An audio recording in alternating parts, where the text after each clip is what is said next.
In a quiet village surrounded by rolling hills and slow rivers, lived two girls who became women side by side, Amina and Amara.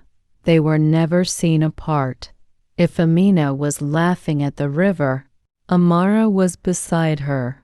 If Amara was carrying firewood from the forest, Amina walked with her. People in the village stopped saying their names separately. They simply said, "The two friends." When Amina's parents died during a harsh winter, it was Amara who stayed with her through the nights. Not saying much, just sitting close enough so Amina wouldn't feel alone in the dark.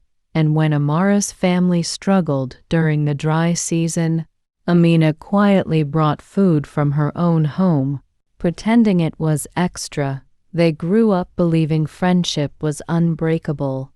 Years later, they opened a small fabric shop at the village market. At first, the shop was almost empty. Some days they would sit behind the counter in silence, folding the same cloths over and over just to pass time. But they didn't give up.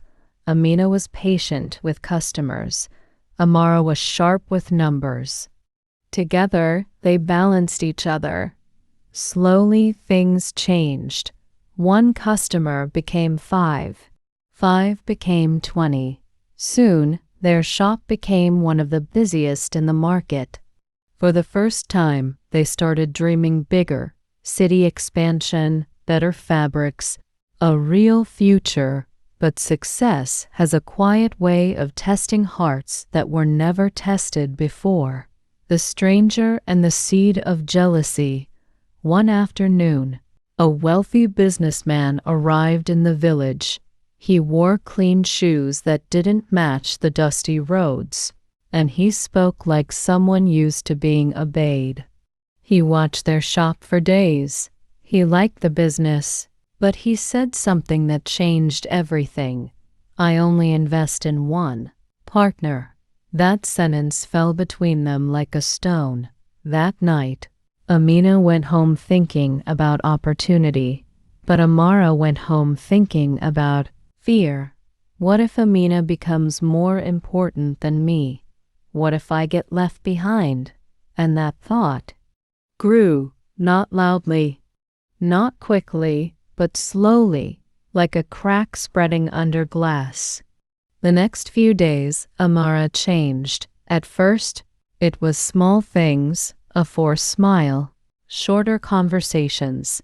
Then she started speaking differently when Amina wasn't around. And eventually, she began meeting the businessman alone. One evening, under the excuse of protecting the business, Amara said something she could never take back. "Amina steals money. She is careless.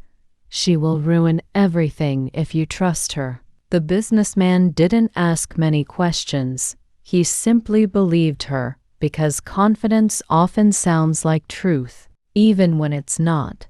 Amina found out in the worst way. She arrived at the shop one morning and saw a new contract on the table with her name removed. Amara stood behind the counter, avoiding her eyes. For a moment, Amina didn't speak. She just looked at everything they had built, the shelves, the fabric, the dream. Then quietly she asked, "Did you even think I would survive this?"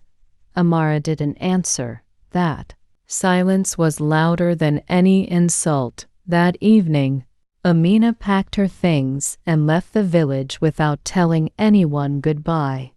Not because she was weak, but because she had nothing left to say. At first, Amara felt powerful. The shop was hers. The investor was hers. The success was hers. But something strange began to happen. Customers slowly stopped coming. Workers complained about her temper. The energy of the shop changed. It felt heavy, empty.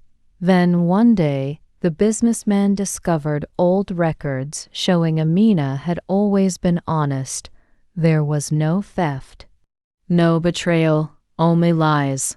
He left immediately, and the truth spread faster than fire in dry grass. People in the village stopped greeting Amara. Some crossed the road to avoid her. The shop that once felt like victory became a place of silence. The grave she dug one evening, sitting alone in the empty shop, Amara overheard an old woman speaking outside. When you dig a grave for someone else, be careful it doesn't become your own. Those words stayed with her longer than anything else ever had. Amina's new beginning. Far away, in another village, Amina started again. No partner, no investor, no safety net, just her hands, her skill, and her pain. At first, it was small. One customer, then two, but there was something different now. She listened more, she smiled more. She worked quietly, steadily, and slowly. Her new shop grew, not because of luck, but because of trust. People didn't just buy from her. They trusted her. Back in the first village, Amara lost everything she tried to protect through betrayal. And Amina, the one she tried to destroy, rebuilt something even stronger from nothing. Not because she forgot the pain, but because she refused to let it define her. Story of Amara and Amina teaches us that loyalty and trust are powerful, but they must be matched with honesty and good judgment. Amina stood by Amara through pain, loss, and hardship, showing true friendship and loyalty. But Amara's actions remind us that not everyone who receives your love and support will treat it with the same sincerity. The real lesson we getting from this story is be loyal, but also be wise. Support people, but don't ignore warning signs. True friendship is proven through honesty, not just shared history. Sometimes the people closest to us can either build us or break us, so choose relationships that bring peace, not pain. Thank you for watching. If this story touched you, don't forget to like this video. Comment your thought, share it with someone who needs to hear this, and subscribe to my YouTube channel for more powerful stories like this.